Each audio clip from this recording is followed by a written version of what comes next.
As a business leader, or as a leader in an organization, as a leader in community, we must always be asking ourselves, what is required of leadership today? I talked to Judith Germain about the future of leadership, and she shares with us the concept and application of Maverick Leadership. You won't want to miss this one. Have a listen.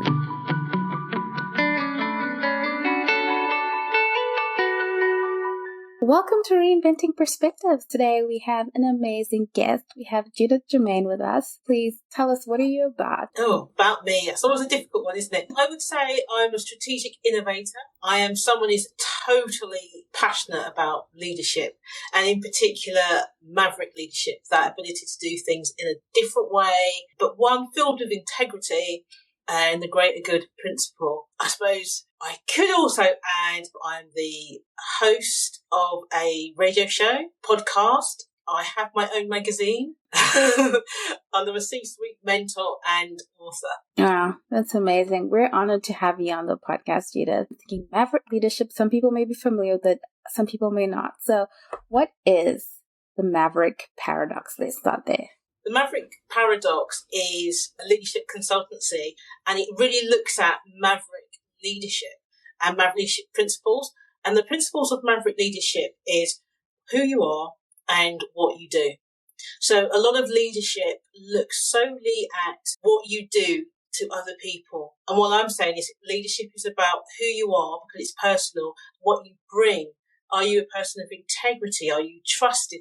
Are you well known for getting things done and your capability and track record? So Maverick Leadership is about who you are and what you do, working for the greater good, getting things done and standing up for what you believe in. Yeah, I always thought of leadership, like you said, in terms of the things you must do. Mm-hmm. And when you bring that part of who are you, when you only think of what you do, it's almost like it's an act. Yes. So, well, I'm excited for this conversation. So I'll give you an example, because I've always thought of it. It's like, when people talk about they're a leader, it's almost like they go into work and they put on this leadership cloak and then they're the leader. Whereas I say, when you wake up in the morning, Maverick Leadership is the underwear that you put on. It's that integral to what you're doing in the world. And that's the difference. It's you and how you do you in the world. Wow. Really, really interesting. What led to you doing what you do? Because I also have never heard of Maverick Leadership. I was so interested when I saw it, but I've never heard of it. You know what? It was looking at what was it that made really, really good leaders. So I've got a background in HR, background in operations. So I have trained managers, worked alongside, mentored, coached, hired. And when I sat and thought about it, there were probably only 5 that I really, really rated. So I wanted to see what was it that made them different and what made good leadership. And for me, it was that whole kind of Maverick principle that made the difference. People that were prepared to say, that emperor is absolutely naked. I don't care if you told me he's wearing the most beautiful cloak. He's naked. And this is what this means, And I think myself, I spent a lifetime of being different and people not understanding me. So the thing with Maverick leaders, you're really into alignment, making sure things get done, making sure that the things that you state are important are actually dealt with integrity. And sometimes if you don't contextualize your thought process on what you're doing, people think that you have a hidden agenda. Oh, you're only saying this because you want to look better. You're only saying this because you just want to argue. So I spent a time of being totally misunderstood, and I couldn't understand. I didn't really appreciate that what you say, how you said it, had an impact. How have you found the reception, especially in the business world, where if we look a lot to kind of the heroes of entrepreneurship, the people we look up to, bravo, showmanship, and, you almost find that the leaders who I would think of when I'm listening to you describe a Maverick leader, I immediately think of people like Satya Nadal, people that even when they're being announced, they often say, unassuming, or, the way he's described, compared to people like when they talk about Jack Welch, the leader. How have you found the reception of the idea of Maverick leadership as a concept in the business world? I love that, because that's the exact thing. There's no ego with the Maverick leader. Think of Jacinda in New Zealand. There's no ego. This is just, let's just get it done and get it done well. Actually, you know what? The reception, especially since COVID, is fantastic. And the reason for that is that we need now people who can thrive in a world that is constantly changing. And if you think about leadership, if you've learned it from business school or a professional body, it's all been about look at the past. What can you predict from what's already there? And you can't do that now. You can look at the patterns of the past, but you can't say, we did this, so therefore we will do that. The pace of change is rapid. And the good thing about Maverick leaders and Maverick leadership is about being able to really look at the past, but predict a present and a future based on what's happening right now.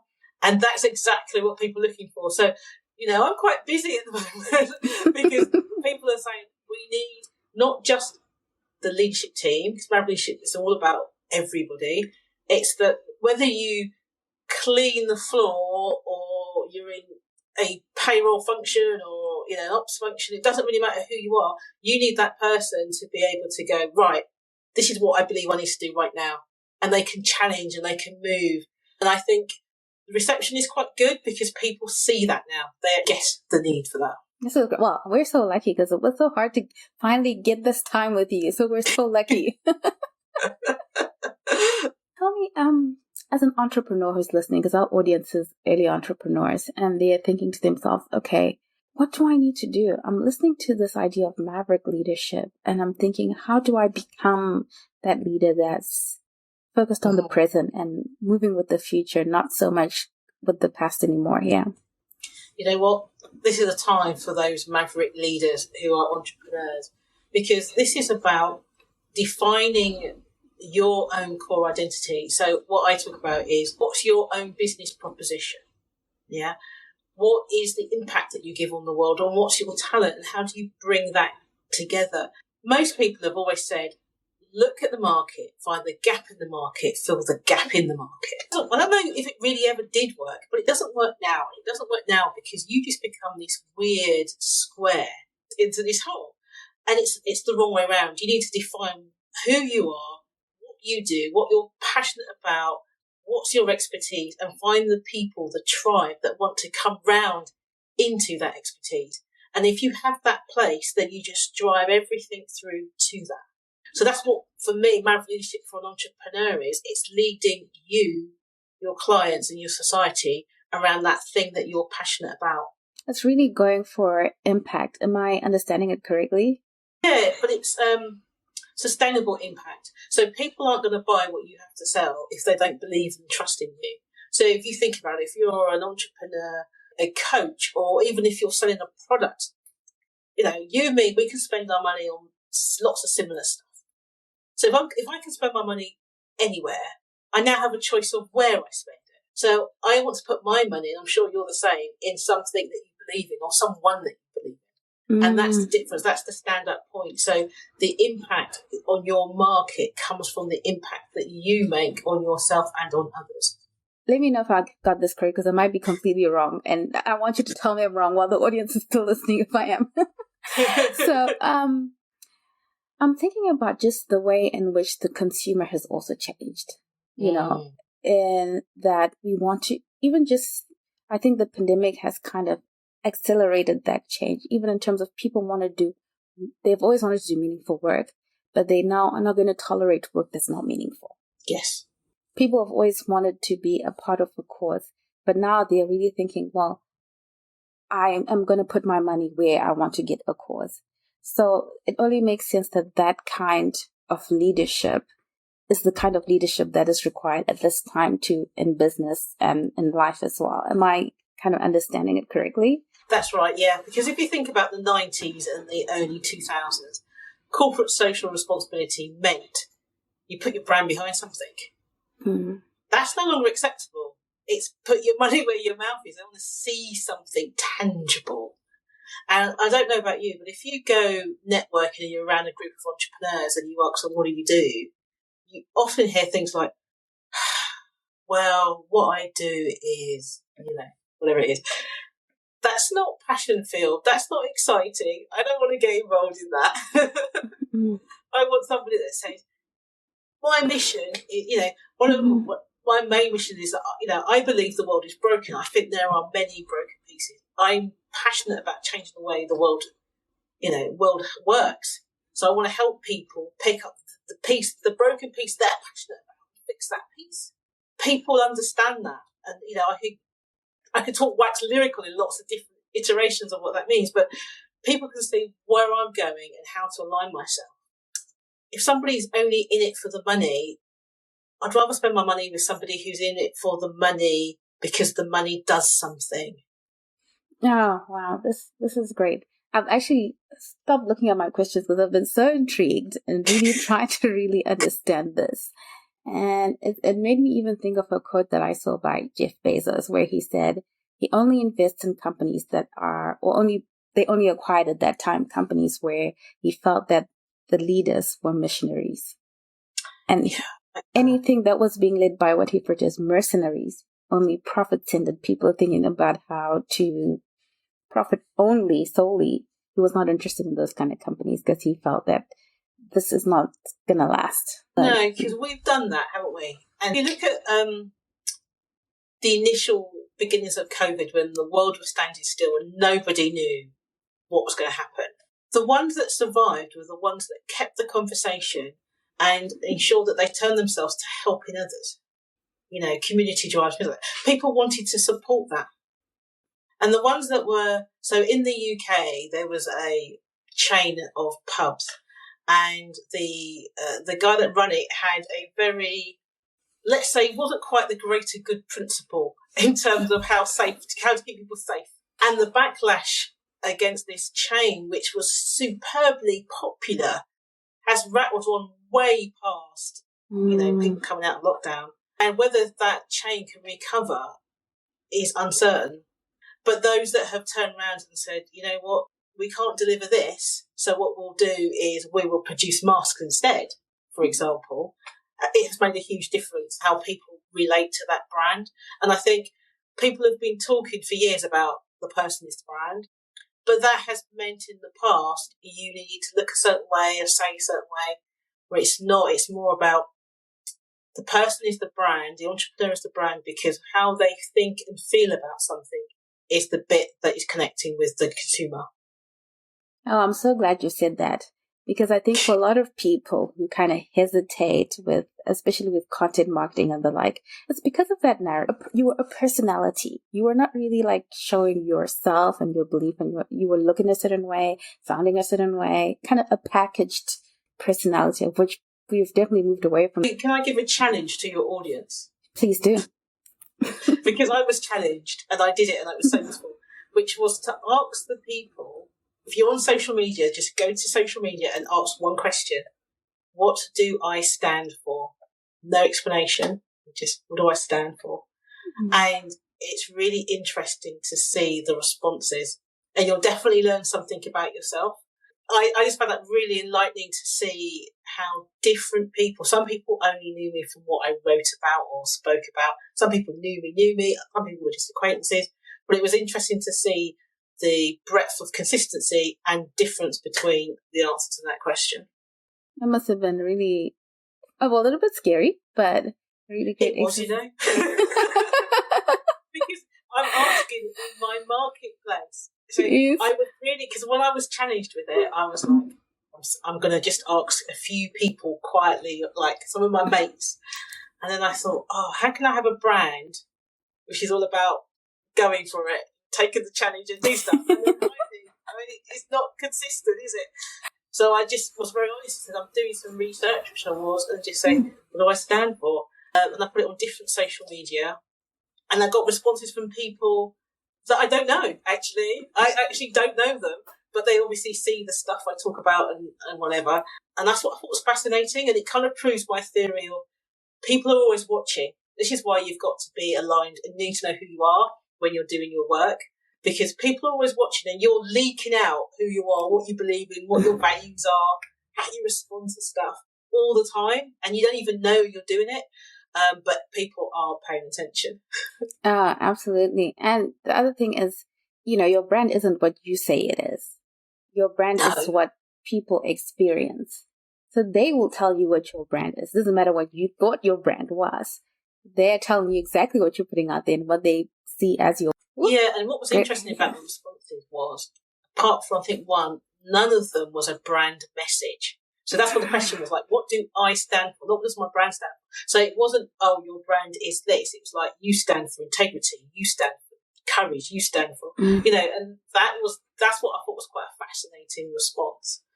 I actually wish I could go further and further into that, because that's so interesting that it's like, it wasn't a brand message. It was like personal you. And what does that mean for like an entrepreneur? We got to have a think about this. Now, about your book that you authored, The Maverick Paradox, you talk about a secret power behind successful leaders, consultants, entrepreneurs. What is the secret power? It was published in 2017, and there was the message there about who you are and what you do. I think the secret is you need to have the right capabilities, things like knowledge, emotional awareness, you need to have a vision and self-efficacy, those kinds of things. If you've read the book, you will know I love an acronym. I'm just crazy for acronyms. So when I talk about attributes, I talk about wines. I say all good leader wines, and that's they have willful intention. They have honest belief, so they honestly believe the thing. That's part of the passion as well. They're influential, knowledgeable, the execution output driven, and they're success driven. So the secret is, I guess, discovering who you really are. And I don't mean like, I need to be authentic. I mean, who are you? What do you care about? What you're fighting for? What will you stand for? And then how do you apply that into your passion place? How do you drive impact into that? And how do you... The book looks about attributes, but it also looks about how successful leaders utilise power. So it's quite interesting because we all have power. We have the ability to really make a difference. But what I noticed when I was looking at leadership, whether it's entrepreneurs or non-entrepreneurs, is that you tend to be easily manipulated because you give power away. And the difference with Maverick leaders is that they recognise that people only have power over you if you give them the power. It's with your consent. Yeah, I'm not talking about scenarios where people are, abusing you. I'm not talking about that. I'm just talking about generally day to day. So you need to decide who you give your power to and when you can take it back. Let's give an example. So in the entrepreneur space, okay, so when I became an entrepreneur to begin with, like most, you come out of corporate. I was a senior person in corporate, used to people doing what I was to do because I was senior, and then you go into the entrepreneur space and no one listens to what you do and you're not important. And it's a huge culture shock. It's like, whoa, I'm in this space and no one's paying any attention. So what I tended to do then was to go to people that I thought were going on, they knew what they were doing, and they would tell me, and they would be like, this is what you need to do. And I would go off and do it, and it wasn't working. And it wasn't working because it wasn't me. I didn't wholly agree with it, but I felt that these people were more powerful than me and what they were doing was right. And when I realised that every time I was explaining who I was and what I did, people kept saying, no, this is what you do. I was giving the power away. So I was giving my power away. And then what I realised was, this is what I want to do. And I designed my own job. This is what I do. And people were telling me, no one is going to buy that because that does not exist. They need this. And I was just, no, this is what I'm doing. And I was proved right in the end.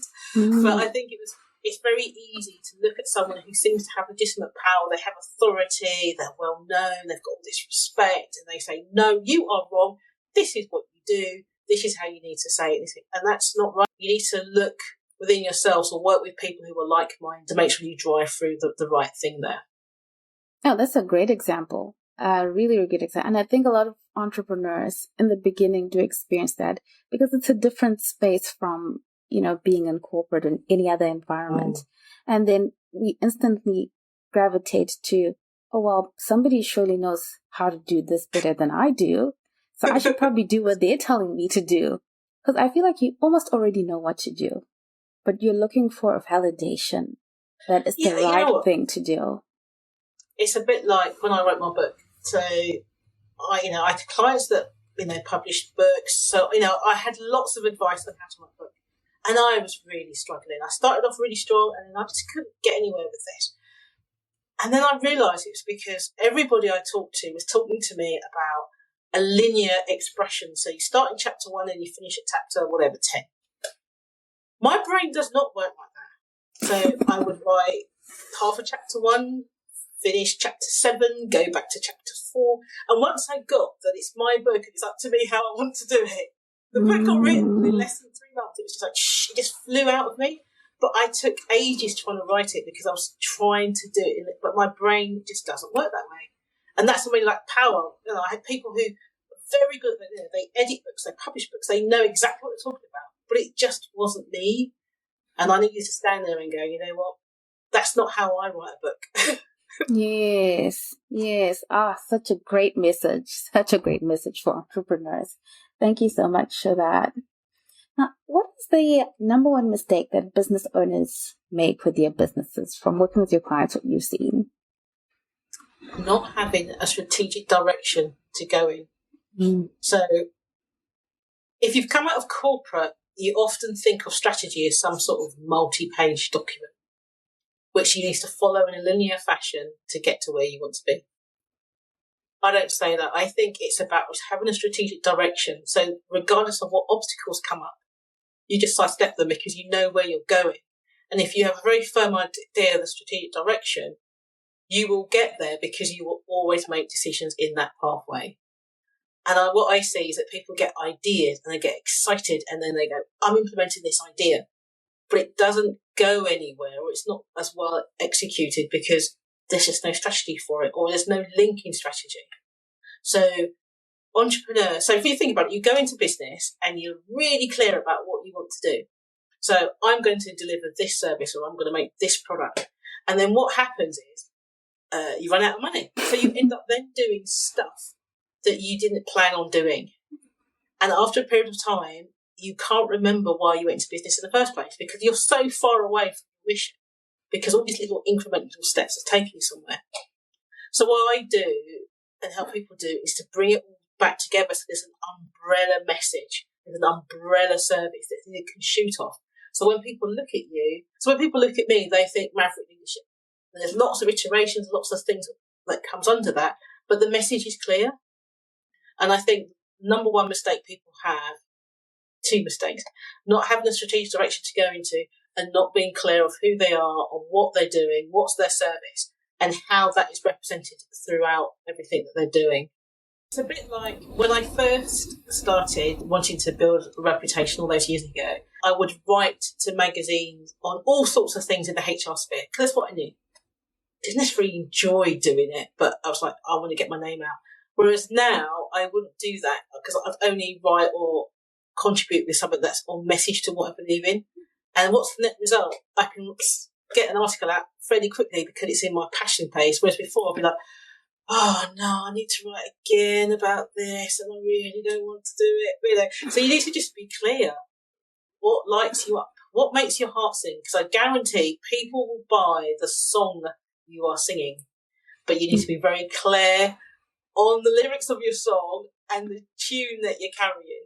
Another way of thinking about it is when we do so many things, you become so lukewarm and people experience that lukewarmness of what it is that you're doing. And then, they don't come back, or it's like you have to literally do all kinds of things to get people to buy into it. But when you're focused, that thing is hot. You have to do less work. Yeah, really great advice for us. Oh, thank you so much for your time, Judith. And I always ask these last 2 questions. What is the number one book or resource that you would recommend for an early entrepreneur? I quite like John Maxwell's book about leadership being influence, because if you understand that your job is to influence well, then it will be a nice tuning fork in everything that you're doing moving forward.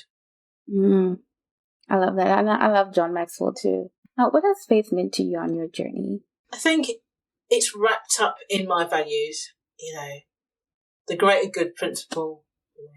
First, do no harm. If you have to do some harm, make it the least amount of harm possible. And obviously, when I'm talking about harm, I'm talking about, the decisions that you make. When I was in HR, for example, you have to make people redundant. That's harm, but you can make it least amount of harm by treating them well and with empathy and respect and, that sort of stuff. I think it's what drives my need for integrity, my need to making sure people win. There are many times in business that you can make decisions that suit you but damages somebody else or a principle. And I guess my faith is about trying to make sure that I stick to my values even when it's grey. That's really great. Judith, where can people go to learn a little bit more about you and about your work? My website's a great place, maverickparadox.co.uk, so .co.uk. On there, you'll see references to the book, the magazine, podcast, and radio show, and how to work with me. If someone wants to just go and see a swagger of Mavericks and what they're writing, go direct to the Maverick Paradox magazine, which is themaverickparadox.com. Amazing. I can see that this is the future of leadership. So we're so honored to have had this conversation. And people, please do go and check this out, because this is what we need to be doing, and this is what we need to be doing now. So thank you so much for your time, Judith. Thank you so much for having me on. For more information, freebies, and clips from various episodes, please follow us on Instagram at Reinventing Perspectives, or go to our website, www.reinventingperspectives.com. Thank you so much for your time. We absolutely value your time, and even more, we value your feedback. Don't forget to leave us a review. Thank you so much, and see you again next week.